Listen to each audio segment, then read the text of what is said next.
Here they come. I know those names. I see those faces. Michael is Hi. here. Yes, welcome are you? everyone. We're so glad for those of you who are able to come here today. I know it's hard with work schedules and things, and actually our dear presenter Michael has an assignment that just came up, so we're actually going to have him do his presentation first.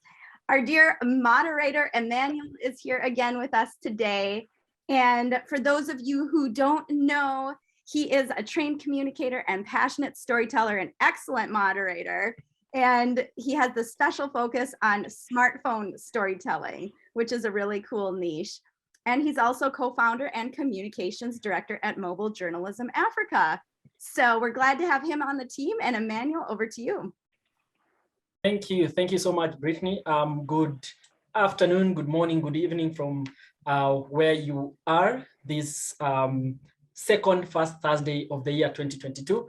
And today we have great photojournalists who are presenting from Cote d'Ivoire, from Germany, Ukraine, and Uzbekistan. We will have a really interesting conversation today, but before we kickstart this conversation, I'll pass it over to Bonnie for some communication, then we can start. Over to you, Bonnie. Thank you, Emmanuel. Yeah, I don't have much, and I think we're going to be a somewhat small group today, so this may even be a little bit easier. But in terms of Q&A, the presenters are going to have 7 minutes to speak, and we're going to remind the presenters to set your own timers for 5 minutes. We will try to track on this end, but it will really help if you do that on your end as well. And then 5 minutes for Q&A. Last time we wound up truncating that and putting the Q&A at the end all at once, but we will at the moment start out with 5 minutes of Q&A at the end of each presenter, and then we'll have more time at the end. Sound good? And also use chat. You can either stick a question in there, use the raise hand function, raise your hand, whatever is most comfortable for you. Would help us, and then we'll call you on you. Okay, Emmanuel? Thank you so much, Bonnie. So we are going to get started, and we are getting started with our first presenter of the day, who is Mykhaylo Palinchak from Kyiv in Ukraine. Mykhaylo is a freelance photographer and is a street and documentary photographer living and working in Kyiv, Ukraine. He was born into a photographic family and started his own journey into photography in 2008. From 2014 to 2019, Mykhaylo was the official photographer of the president of Ukraine. And Mykhaylo is also the founder of Untitled magazine and co-founder of the Ukrainian Street Photography Group.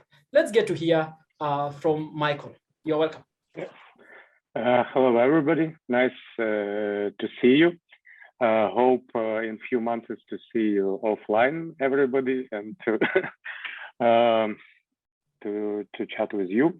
And today I will share with you my book I made during the pandemic. I hope you see it now. Yes. Yep, looks great.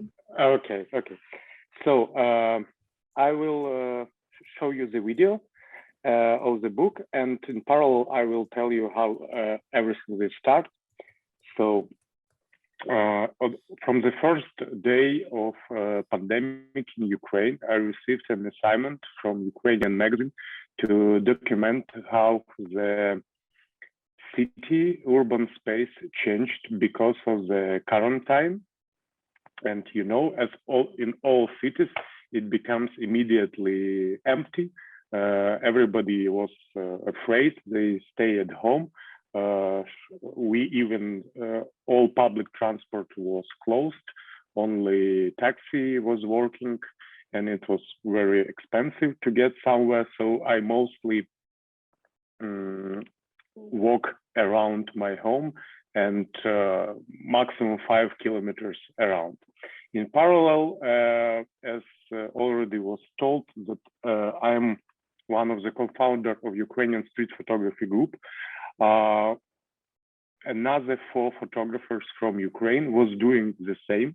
they was documented their own cities and other cities of Ukraine, and we published a big project of how urban space looks like during the quarantine in Ukraine in the magazine. But I thought that this this topic is interesting, and I proceed to shoot during all the quarantine for 2 or 3 months, and in parallel start to work on a book on it with Ukrainian designer. And our process was very interesting. He sent me the PDF layout of the book and asking if it's okay for you. And I'm saying yes. I'm telling him yes, it's fine, but I have two more photos for you to put in the book. So, and all this process take us almost half a year to finish with the book. So mostly there is no text. I use the text only. This is the most popular hashtags of the pandemic. So it's like virus, isolation, quarantine, and all these photos are like a mosaic of different changes and that urban space has because of the quarantine. And I tried to showcase also in a metaphoric way how everything changed and what how our new normal is look like now. So unfortunately, I will need to leave very soon. So I will happy to answer one, two questions right now. So because I will not be able to stay to the end of the meeting if somebody have a questions. Excellent presentation from Mykhaylo there. And very short. Remember, if you have questions, use the raise hand function, and we will have you to, allow you to ask that question there. Brittany is saying your book is amazing. So yeah, use the chat or the raise hand function, but I'd prefer that you use the raise hand function so that we are able to communicate and engage with our presenters. Megan, do you want to ask your question first? Then we go to Sandra. Sure. I don't know what the title means. And I also wanted to ask, as someone who's not a photographer, what does it mean to be a street photographer? How does that differ from other kinds of? Anamnesis, it's a medical term. It means like a case history. When doctor asks a patient what's wrong with him, so where it feel pain and so on, do you have it? And according to these evidences from the patient, doctor makes an anamnesis of his illness. So, and by this title, first of all, it's also medical and medical title, and quarantine is because of the virus pandemic, yes. And another way, I showcase the symptoms of the illness of our world city, and this is like a small case history where the pain of the urban space is and how it and what was changed. So, and I see the question in the chat. Yes, all photos in this book, it's found on the streets. It's still photography and street photography, and I didn't staged anything for it. Sandra, do you want to ask a question? Then we can go to Bonnie. I think it was already answered now. Oh, okay. That's fine. Thank you. Yeah, and yes, this video question from this video is on my site. So, and there is presentation photo by photo and video, so you can easily it's public, so you can easily see it on my website. Yes, I think most of the images are available on the Global Moment Gallery website. So feel free to check out those photos. Bonnie, am I locking you out? No, you're not locking me out. I don't know if Michael still has time. I just wondered if there was any A few follow-up, minutes, yes. if there was any follow-up, if there's a plan to do a second volume or a, coming out. No, yet. I know that some photographers making like a second printing of the book, but it comes in a few years. And I have now another plans for another books. So if one That's what day I meant. publisher, if one day some publisher will decide we want to make a second edition of the book, and it will not take me a lot of time to prepare it, of course, why not? But by my own, I will not making any second edition right now. Thank you for the question. So, right. Guys, unfortunately, I need to leave. Good presentation to all of you. Thank you so bye, much, bye, Michael. Good staging. All the best as you go out to shoot. That book is amazing. Thank you so much. Yeah, it really is. Yeah, and the way he's just been, pulled out of this meeting. All right, it's a connected world, and we zoom out from Ukraine a little bit and focus on, go straight to Abidjan in Cote d'Ivoire, where Olivier Khouadiani is going to be making the presentation. Olivier is an Ivorian photographer based in Abidjan, Cote d'Ivoire, passionate about art and writing since early childhood. He studied finance and began a career as an auditor in 2013. In 2017, he left his company to work full-time as a photographer. In 2018, he participated in the Catchlight program under the direction of the Ida Mulune alongside other emerging Ivorian photographers, which sparked his interest in photojournalism. Let's get to hear from Olivier. Take it away. Hello, everybody. I'm really happy to see you all. I decided to present my work in two axes.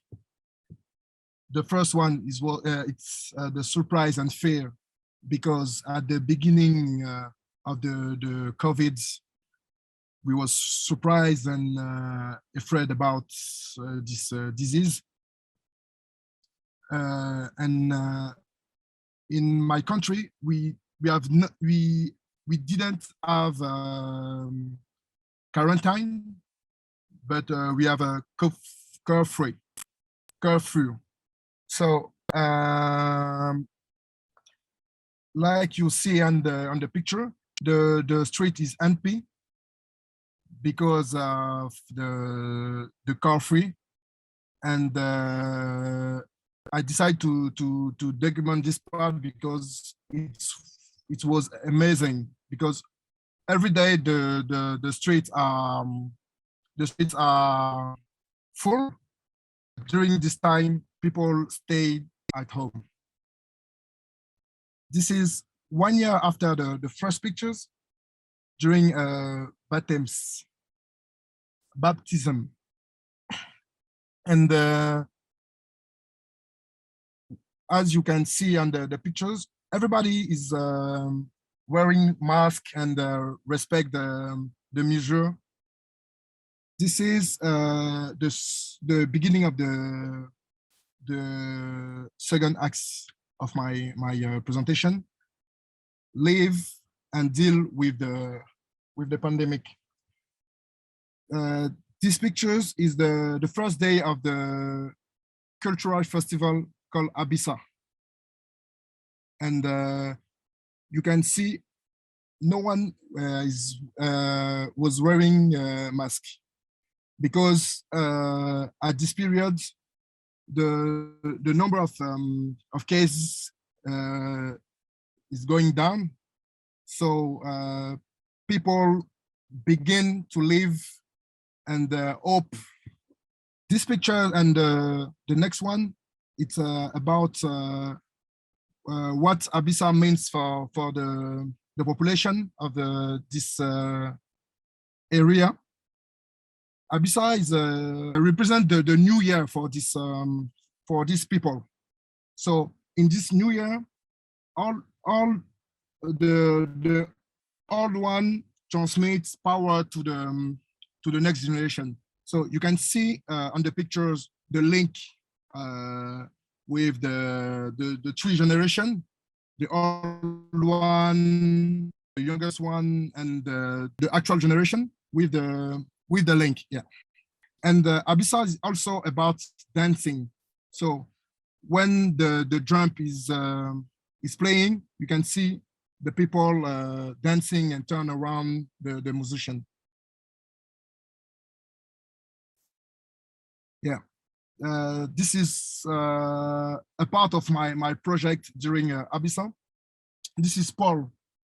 Paul was a very friendly and interesting individual who was going to financial stress, to flooding and the COVID.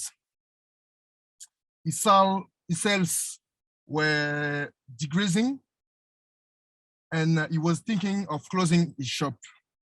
I decided to help him, and I create a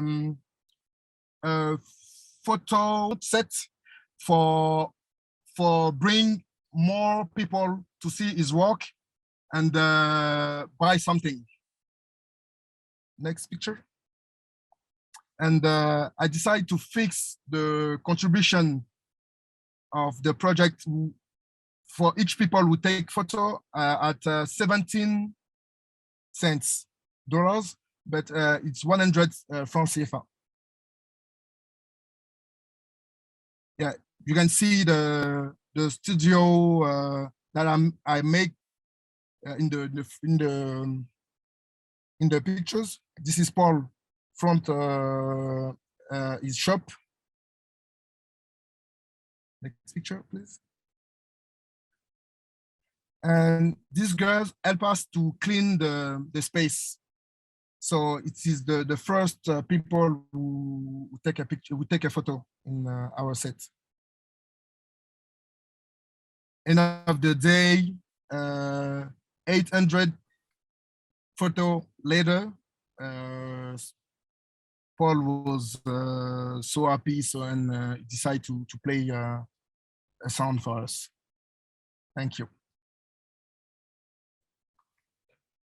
Thank you for that amazing presentation, albeit with a few challenges there, but we are glad that you were able to get back, Olivier, and share the stories from, and share your stories from Abidjan in Cote d'Ivoire.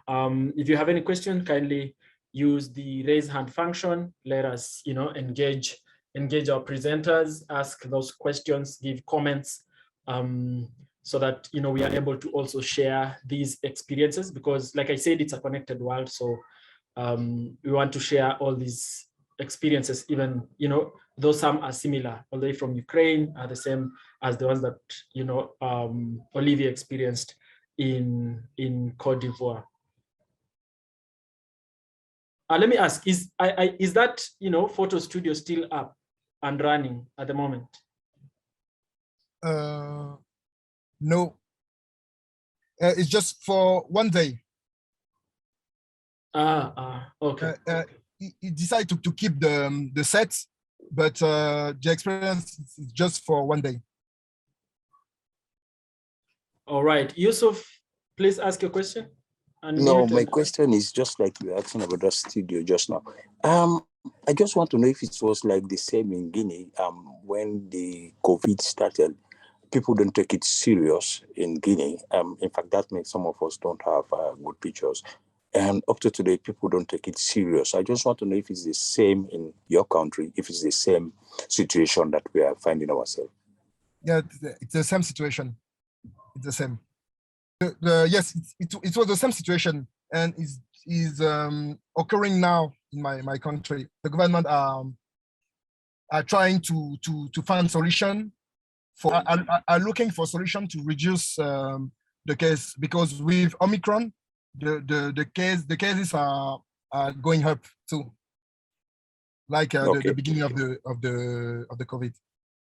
Okay, is it also like in Guinea, where in Guinea it's only like mining company Savage, where you only see people wearing masks, but the entire country people don't wear masks? Do you have the same kind of problem in your? Yeah, we have the same problem. I think it's the West Africa problems that the same problems. Yep. Thank you very much. You're welcome. Thank you very much, Olivier. I think just hang in there. We will have a number of other questions at the end of this conversation, after all presenters have made their presentations. Right now, we will cross over to Frankfurt in Germany, where we find Sandra Schildwächter, who lives and works as a freelance photographer close to Frankfurt in Germany. She has a degree in communication design with a major in photography. Her reportage focus includes human interest stories, daily news, and portraits about cultural and social topics. Her work has appeared in numerous magazines and newspapers, including Stern, Spiegel, Vice, and others. In her free time, she organizes and assists in teacher workshops at the Photography Forum Frankfurt Academy. So allow me to introduce Sandra to you. Please share your work. Yes, hello, welcome everybody. I'm Sandra Schildwächter, and yes, like you already said, I work as a photojournalist and portrait photographer in Frankfurt in Germany. And since the start of the pandemic, I photographed a COVID-19 research project, and this was started in March 2020 at the Goethe University in Frankfurt. And since then, the project has developed into an international consortium of scientists from all over the world, and they study the virus and the structure of the virus. And my focus is on Katharina Hohmann. She is a 28-year-old PhD student, and she's part of the core team at the Goethe University. And in my series, I research on COVID-19 based on her everyday work life, and provide a photographic insight into her laboratory work.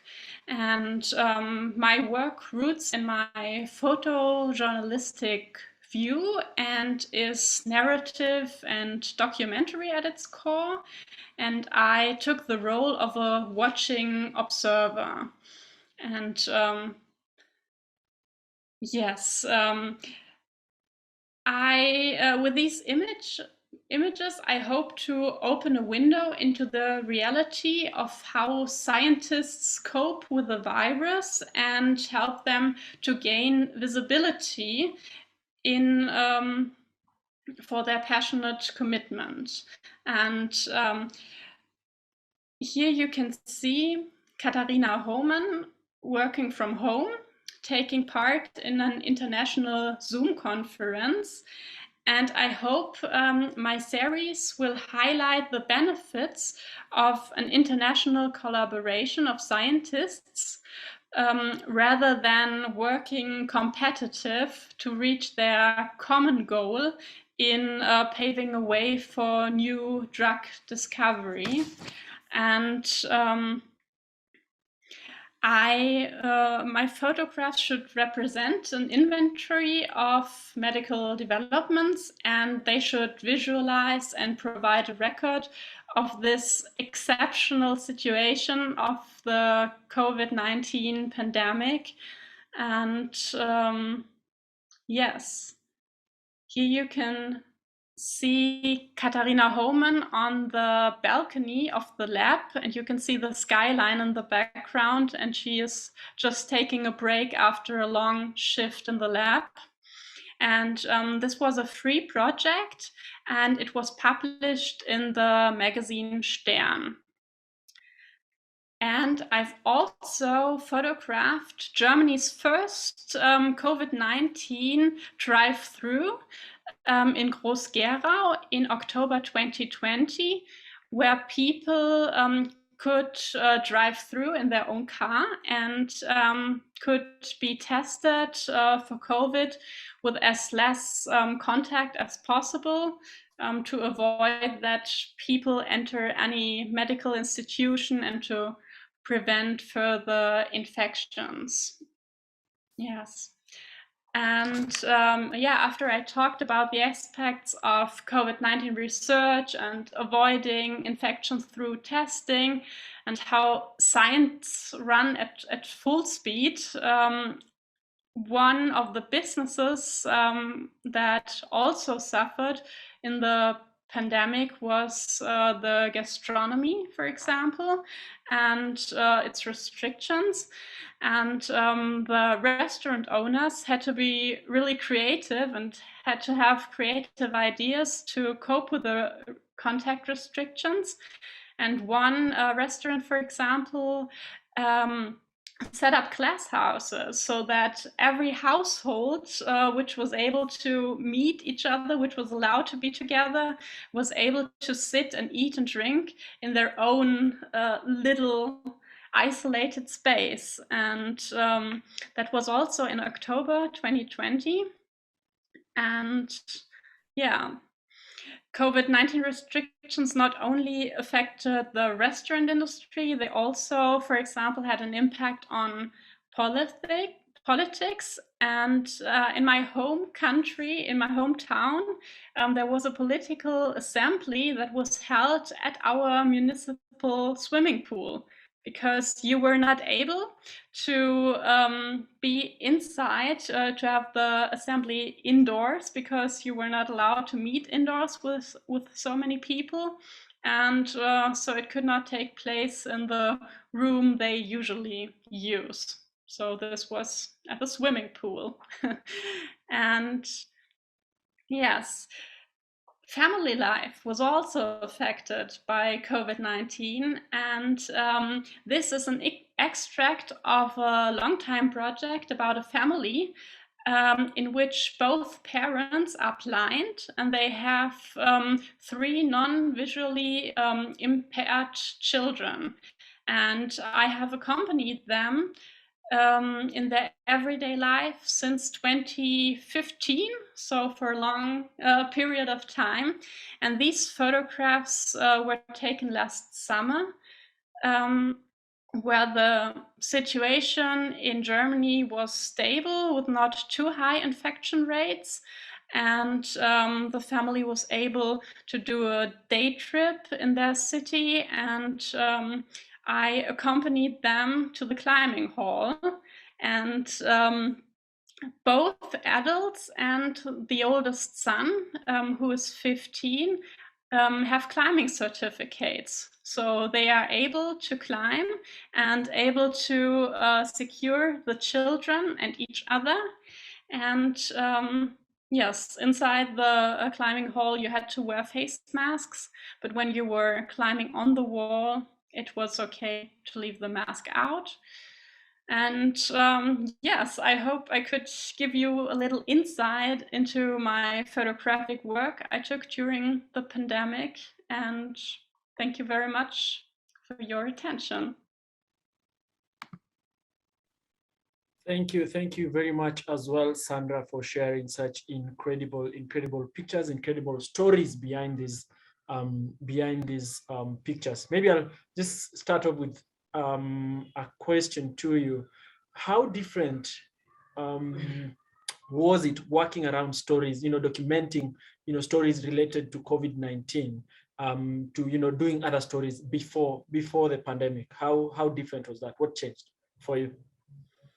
For me, it changed that I also always had to think about how close can I get to the people, and where's the distance I need to have, and with the masks. And for example, when I visited the family, we all got tested in advance, and you always think, do we have to do something inside or can we do it outside? That was a big question in Germany, because the advice was when you're inside, please make sure you always have an open window, for example, and some points you never thought of before. So there were a couple of things I tried to establish and to do during the shootings, during the photographing. Thank you so much for that. Yusuf, you have a question? Yeah, Sandra, thank you very much. You have a fantastic story. I just want to know, because I've been to Germany, what were the risks you encountered during this pandemic, especially with this kind of wonderful story you are explaining to us, the risks you encountered during this time. Well, the risks were there to get an infection in the beginning, because there was no vaccination when I started, for example, documenting at the COVID-19 drive-through. But I also tried to avoid any contact and always wash my hands, had the sanitizer with me, for example. And I avoided contact with my family and, for example, my grandfather and older people, for example, and keeping me isolated when I have a shooting like that, and not having so many contacts with friends and family. Yeah. Thank you very much. Binsa is saying, I like when you put scientists as part of your story in this pandemic. You want us to move on a little bit to Uzbekistan now, where we have Husniddin Ato, who is a photographer and teacher from Tashkent in Uzbekistan. He currently teaches at the School of Journalism and Mass Communication at the University of Uzbekistan. Husniddin shoots a combination of artistic, press, and documentary photography. He's the founder of the first non-governmental photo agency, Press Photo, and specializing in photojournalism. During his career, he took photographs for the organizations like the UN, UNICEF, UNDP, UNESCO, and the USAID. He enjoys his photography and is devoted to, culture, life, traditions, rights, and ethnography of Uzbekistan and other countries. Ladies and gentlemen, let's welcome Husniddin Ato from Uzbekistan to share stories of what he's been documenting during the pandemic. Welcome, Husniddin. Thank you so much. Thank you so much, Emmanuel. I'm very glad to see all of you. Thank you, first of all, the organizers of such a great project and such meetings, where each photographer can share his experience and his works. As you know, my most time took teaching at the university. It's why I didn't made a special project, photographic project during the pandemic time, but I shoot some events, some reportages during the pandemic, and I want to share some of them. 1 second. Okay, super. Yeah, this is private educational center where students will make the preparation to apply for universities. During the pandemic time, in Uzbekistan, most people, most youth makes preparation for private schools and other special education centers before they apply at the universities, because to apply to the university, it's tests examination at the university. It's very difficult to enter to become a student, and the pandemic hit too much to this sector of the education, and it was very difficult to them to make the preparation for the university exams. And this picture was taken this year in 2021 in August, in July, but in 2020 there was all these centers was stopped, and this is very one of my pictures I very like, and this process I like. And also above, one of our colleagues asked that is many people took serious the pandemic time and also wearing masks, and this is, I think, not only in some countries. I think it's in many countries it's the same. People not took too much seriously. Some of them took uses masks, some of them not, unfortunately. And this picture also very interesting for me. During the pandemic, this also an opening of new building at the University of Journalism and Mass Communication, and you can see here the reporters and photographers and cameramen who covering this process, and this is shows how was working process of journalists during the pandemic time in Uzbekistan. And this picture also was taken during the pandemic. This head of the USAID in Uzbekistan, and his visit at the one of the places where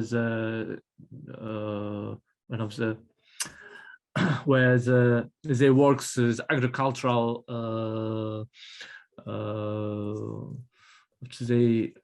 laboratory. It's a laboratory where works with agricultural new plants, and this man is showing how they works. This is also was one of the one of my nice picture. And also with this picture I want to say that during the pandemic many meetings, many official meetings and many official events and other cooperations was stopped, as you know, and even pandemic is still continuing, and somehow people and not only people and officials should also find the way to continue their collaboration, their partnership during the pandemic. And this is one of the example of such ways of starting stopped collaborations, partnership. And this is the Eid al-Adha, one second.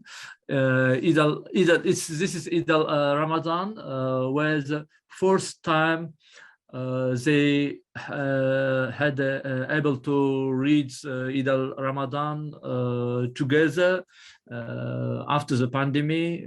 The first time they had the government gives a permission to make it together, all together as traditional in traditional way. But before this Ramadan tradition, it was totally empty. Everybody made this praying during the pandemic at home, and I shoot this empty place during the another Eid period, and it was empty. And this was also published as a newspaper in Uzbekistan here. And this is one of the touristic places in Uzbekistan. This picture in Bukhara is one of the most famous architectural places, an old building called Old Mosque in Central Asia, one of the oldest in Central Asia, called Mesjid-i-Kalan. And also the another name is Poy-Kalan. During the touristic period, here was many they visited many tourists and many people who came to pray in this mosque. And but here you can see this is not the main part of the mosque, but during the before the pandemic, it was many people, many was visitors and here and prayers as well. But during the pandemic, you can see there's many dusts you can see here, and the woman cleaning this dust, and it shows the how the COVID also influenced to the tourism sector as well. I think we can see such experience in many countries, unfortunately. And this is beginning of 2021. During the pandemic, these traditional games also was stopped, and anyway, the people find the way to make these games again. This is traditional game, Buskashi. Some people said Ulaq, some people say Kupkara. This kind of game we have in Kazakhstan, Kyrgyzstan, Tajikistan, Turkmenistan, and also in Mongolia as well, I think. Yeah, and here, people playing this game, and you can see the no distance when they come together all together, and they don't have distance, and most of them doesn't wear the masks, unfortunately. Yeah, and here you can see the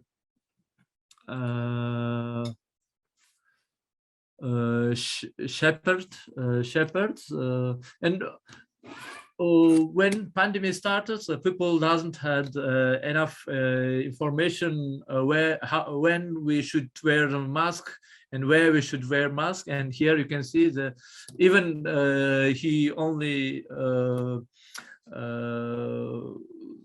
take care of cows and nobody behind with him, but our shepherd should wear the mask, wearing mask, and yeah, and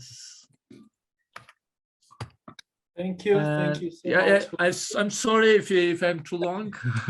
Yeah, here also some other pictures. Yeah, I think Brittany will share also the link of some of your more of your work in the chat box, but thank you very much for the presentation. I wanted to ask, now that you are a teacher of photography and a photographer as well, how has the dynamism that has been brought about by the pandemic changed how you teach photography and how you actually do photography yourself? During the pandemic, there was n plus and minus of the teaching process. The plus was that minus of the teaching was we couldn't work together with the students. Only we worked online. We taught online, Zoom, and another social networks. But what was the good side of the online study in my press photography lessons, I could have photos from all different parts of Uzbekistan. Students are from all different parts of Uzbekistan, and I can give them the different topics. And mainly my topic was shoot the life in quarantine in your place, in your village, in your region. and they could shoot such amazing photos and send to me, and it was very nice experience, and for me and for students as well.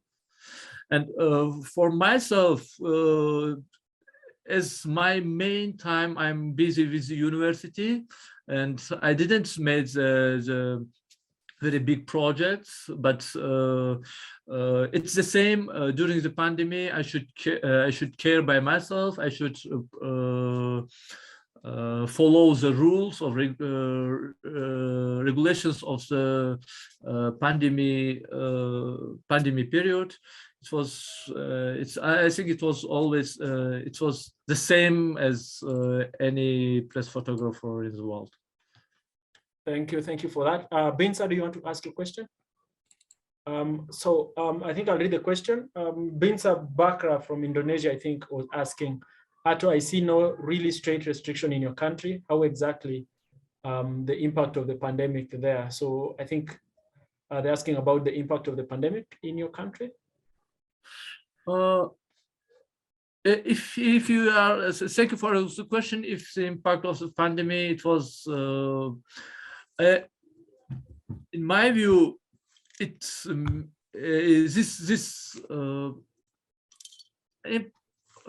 main, it's not impact. I think the education system was very bad influence was in education system, unfortunately. Yeah, this pandemic tested our health system, tested our the economy, everything, but the education system was not ready in pandemic time, unfortunately. Yes, we had it was very big challenge. We started using the different networks, different platforms to teach online. It was not traditional way of teaching in Uzbekistan, but we started it, we learned it a bit, but anyway, it was was ready, and still we will have influence of this this pandemic to the education system, unfortunately. Thank you so much. Thank you so much for your presentation. Thank you so much. And also thank you for responding to the questions.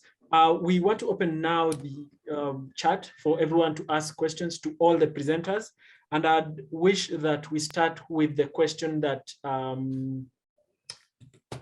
somebody had a question. Megan, the question that you had, probably could ask that first, then Sure. proceed to all the questions for all the presenters. Great, thank you. I had a question for Sandra. I was really struck by the researcher that you photographed, and it looked like she and her colleagues were not wearing masks in the lab. And I was just wondering why that was. And then also I'm just interested in what it was like getting access to those labs as well. Yeah, right. Me, myself, I was wearing a mask, and I was asking if they usually do wear masks in their everyday life. And they said because it is only the 2 persons in that one lab, and they are working together as 2 colleagues, and they work day by day with each other. So they just set their own rule. It's okay if we do not wear the masks, but if we go outside and somewhere, we will wear masks. And I said, okay, I want a realistic view on the everyday life. And yeah, we had the windows open, and I was keeping the distance, and it was okay because their whole life at this time, it was in 2020, was made of their jobs. So they had no contact to other people because they were so stuck into that project that they were working just in this constellation together, and they have different shifts. So other colleagues will be there at night shift, for example. So yeah, that was the reason why you couldn't see masks in that lab situation. Yeah, and your question about how I got access to it, No, Katharina Hohmann, the girl I was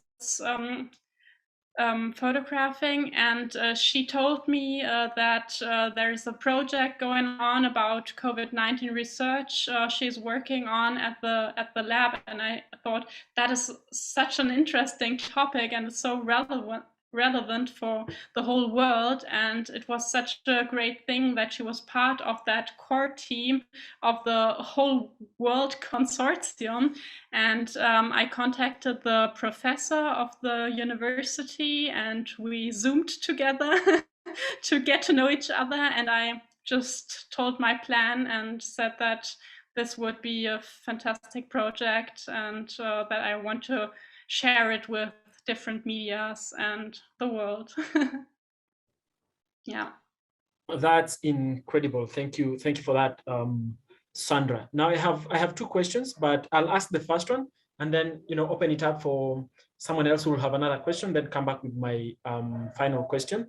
First question is, what informed the kind of topic that you decided to focus on to photograph during the pandemic? So what informed that? What is it that made you decide that I want to focus on, say, COVID-19 research, for instance, or something else? Who wants to go first?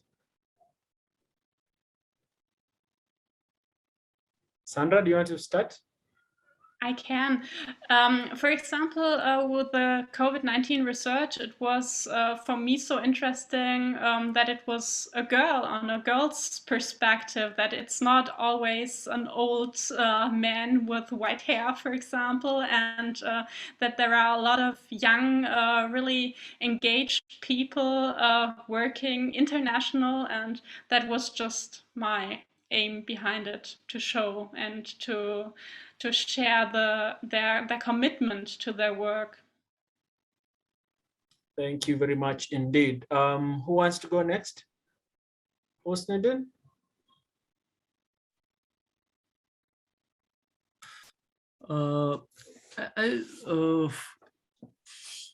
For me, it's always was interesting to work with students, and for me, I think it will be good to have pictures of how the educational system is working in different parts of the, let's say, world, and to make the how to say to make them in the same project. Let's say how teaching process is going in Uzbekistan, in Kazakhstan, in Germany, and in US, in, let's say, in Australia. It's just I'm interested to do such. I'm interested in such topic. Olivier, kindly unmute.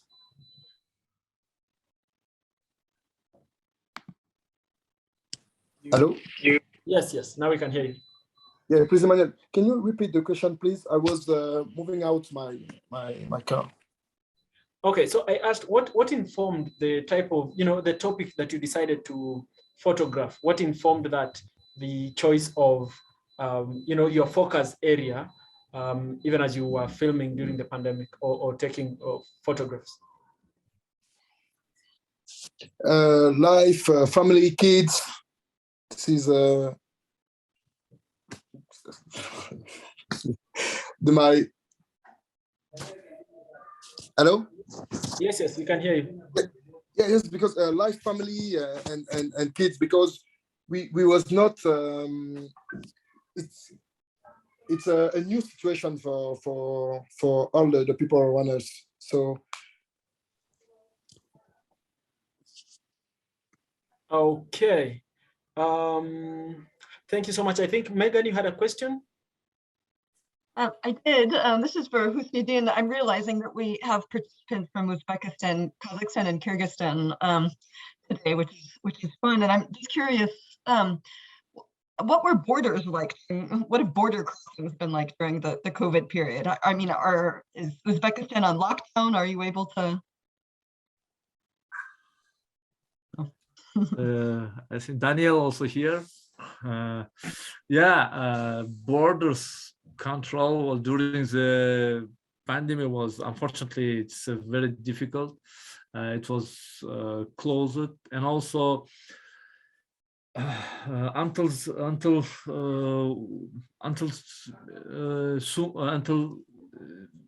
these days we had the PCR tests. We need the PCR tests. We need the express tests during the crossing the borders, and many who when our border closed, many people left to who wants to move to Uzbekistan. Many days they spent at the border, unfortunately, in border with Kazakhstan and Uzbekistan. And many people between border in Kyrgyzstan and Uzbekistan as well, unfortunately. And the crossing the borders was difficult, and also. We have border with Turkmenistan, and many truck drivers left in Iran, and because they couldn't cross the Turkmenistan to come to Uzbekistan, you know, and the government organized a special airplane that took them from the border between Iran and Turkmenistan. And yeah, it's the crossing the borders between our countries. It's unfortunately it's not easy yet. It's not like Europe, because in Europe we know much more how to say easier. But in between Kazakhstan, it's why, because we have different restrictions. And Kazakhstan have different restrictions, but and people who wants to cross the borders, they don't know about such restrictions, you know, and not informed, not in time gets the information about these regulations to crossing the borders. And when, let's say, when they planning to crossing the borders after 2 days, and the new regulation will come, let's say, 1 day before they plan to cross the border, you know, and also such difficulties was it was not easy for people who crossing the borders, unfortunately. Okay, thank you for responding to that really well. I think we have Jacob. Could you ask a question? And then we go to Dan from Rwanda.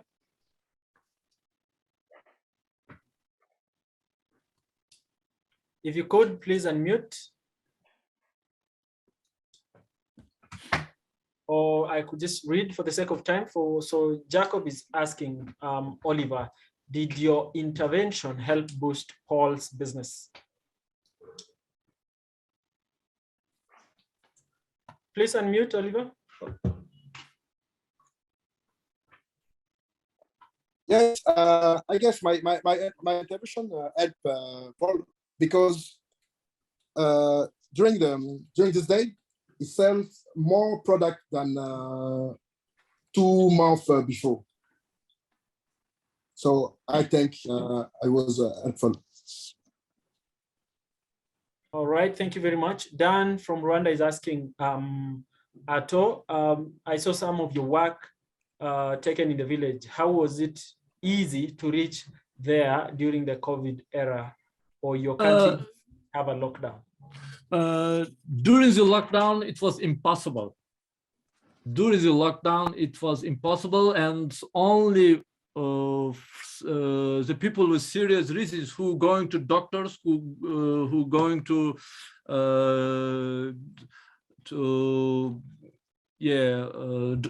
the doctor for health problems, only they could move. And with car, with any transport doesn't move, and there was not impossible. Even the center, even in the city, in the capital, it was forbidden to move with cars. but I used my bicycle to go to the doctor because I had a problem with my health, and I used my bicycle and we went to doctor. Is a taxi doesn't work, and to the other villages impossible. Only with some serious reasons. And so only when you have, let's say, if somebody dies, you should go there and during the main restriction period, even somebody dies, you cannot go to the cemetery, you cannot go to pray for the last moment of his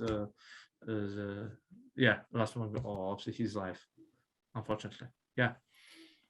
Thank you so much. Thank you so much, everyone, for the questions. I have one final question for the presenters before I give this back to Bonnie and Brittany for further, announcements. But 2 years later, after the start of the pandemic, 2 years after COVID-19 hit the world, what has changed in your country?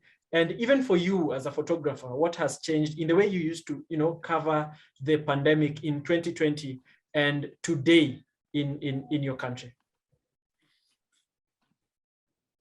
Who wants to go first? Olivier? Yeah, I think people are less fear than the beginning of the COVID, and I think what is better is the economy is going better than the beginning, but I think in my country, in the West Africa, we have still the bad habit about how to avoid to spread the COVID. So. Okay, thank you for that, Olivier. Sandra? Yeah, I made the experience that even though the Omicron variant is here at the moment, people are no longer so careful than they have been before. Even though a lot of people are vaccinated, a lot of people get it and do not have symptoms, but carry it on, and that is something I realize with also countries close to Europe are opening up. Denmark, for example, they have no masks at all now, and that is something I'm not sure if that will hit us back again. And yeah. Okay, thank you, Sandra. And finally, Husniddin. As a photographer, comparing 2020 and these days after but still pandemic is going after 2 years, it's giving many ideas for photojournalists to cover the many subjects it's giving, and many challenges. By the way, when you covering such ideas, such projects, and you should also care by yourself to be safe from any kind of COVID cases, any type of viruses, because photojournalists should share these stories by everybody, because as some of your colleagues says, many of people unfortunately not serious for example taking wearing masks for public places, wearing masks when you're talking with your friends, and with family it's without mask it's okay, but when you're going out, when you see your good friend which you didn't see 10 days to 20 days, but you talking with him without wearing mask, and it's a big challenge also for photographers for ourselves as well. it giving many ideas for photojournalists, but we should care about ourselves as well. Thank you so much, Husniddin, Ato, Sandra, Schildwächter, and Olivier Khouadiani, and also Mykhaylo in absentia. Thank you so much for all the great presentations. And those conditions, those situations that you're talking about in your countries couldn't be any different from what we're experiencing here in Nairobi, Kenya. But like you said, it's only giving us more ideas to document and tell even more stories, while at the same time also being cautious enough to take care of ourselves and our loved ones. Thank you so much for the great presentations and for the great participation as well, for those who listening and watching from the different countries where we all represent. I would like to now take this back to Bonnie, but thank you really so much for today's session. Back to you, Bonnie.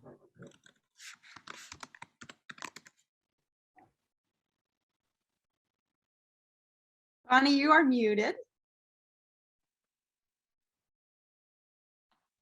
Sorry. Thank you. And Emmanuel, thank you so much for moderating. You do a great job every time. It's been really terrific. And as always, these stories and these images just, they're so powerful. And to hear your voices and see you present your work is just, it's extraordinary. And we really appreciate what you put into it. And I really appreciate the persistence of everybody that had such terrible connection, kept working to come back in. I mean, that's awesome. And we really, really appreciate it. It's been great. We have some good announcements. Hang in there. And I'm going to give you to Britt for a bit, if you want to take it. Yeah, so I'm just going to go over a few announcements, things that are coming up, things to look forward to, some kudos, and then we have an option for 10 minutes breakout rooms. So you guys can really have time to talk to each other since this is a small private group. It's just you guys. So each of the rooms has one of the different photographers or presenters for today. So to start the announcements, here we go.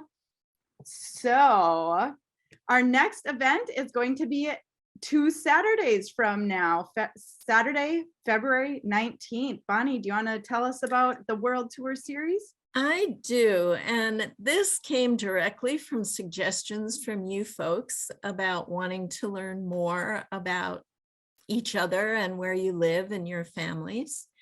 So what we're going to do is a little different than what we've done in the past, but we are going to have breakout rooms and we are going to break you into small groups.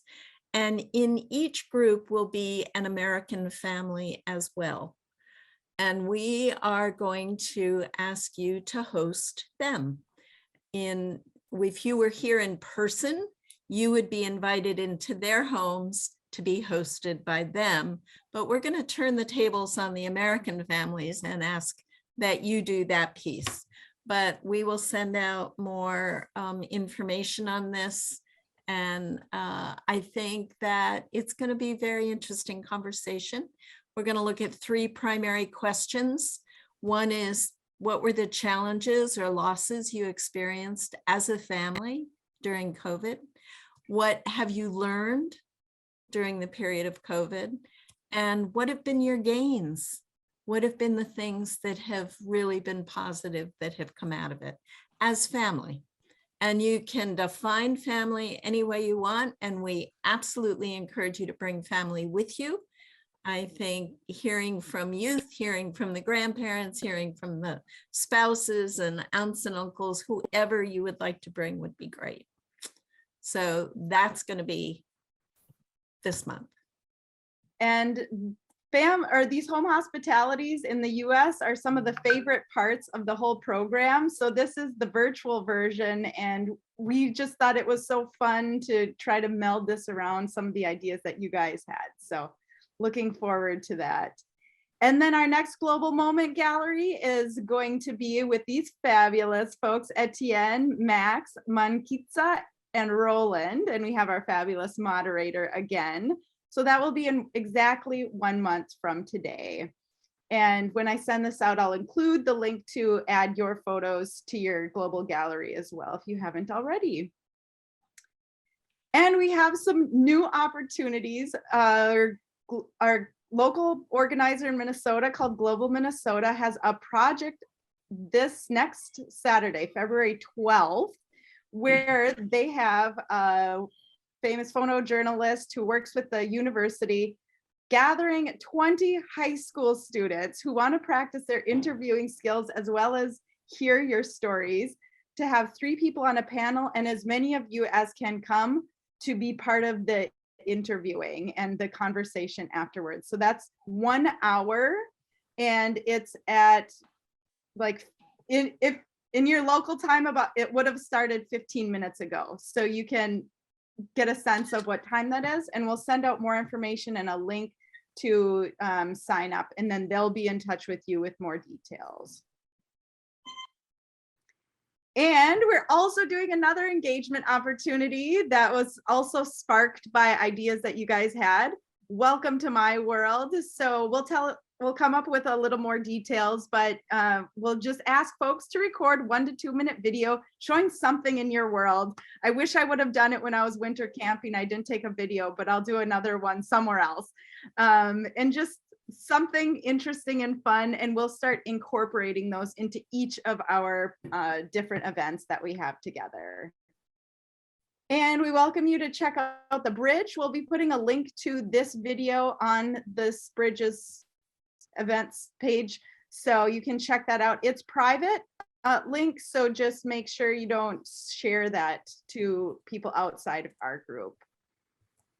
And the grant is due in a couple Saturdays from now, or a couple weeks from now, the first one. So just wanted to keep that on your radar. And also want to highlight that Mahmoud, along with our fabulous social media team, Ava at State, has his video out. So if you want to showcase our stuff, it's on YouTube, Facebook, Twitter, and Instagram. You can find that with hashtag State IVLP or hashtag IVLP. Find that and share it out widely. Ava just put it on the chat. Perfect. Thank you, Ava. And thanks for working with us and our fabulous photojournalists to get those put out. And put you on the spot, Ava. Say, show your face. Show your face. Put you on the spot. Yeah, I'm so excited about this. And thank you to Mahmoud, and keep tuned in. We have 2 more videos from your group, but we have videos from the overall initiative that are going to be continuing for up until the future in-person segments. And I really look forward to working with all of you and showcasing some of your amazing work and the amazing impact of this initiative. So keep tuned in. I'll be sure to share the links with everyone. Wonderful. Thank you so much, Ava, and thanks for all you do.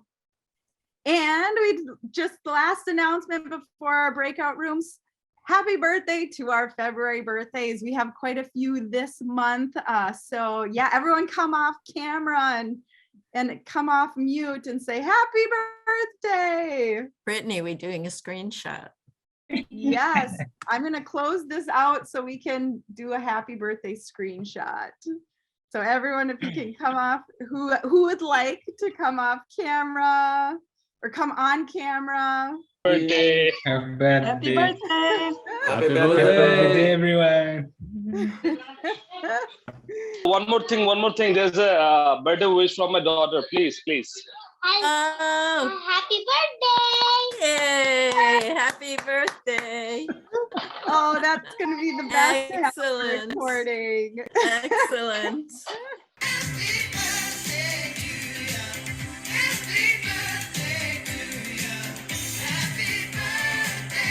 Thank you, Eva, for all your help. I think the videos, I was very, I tried my best to for the video.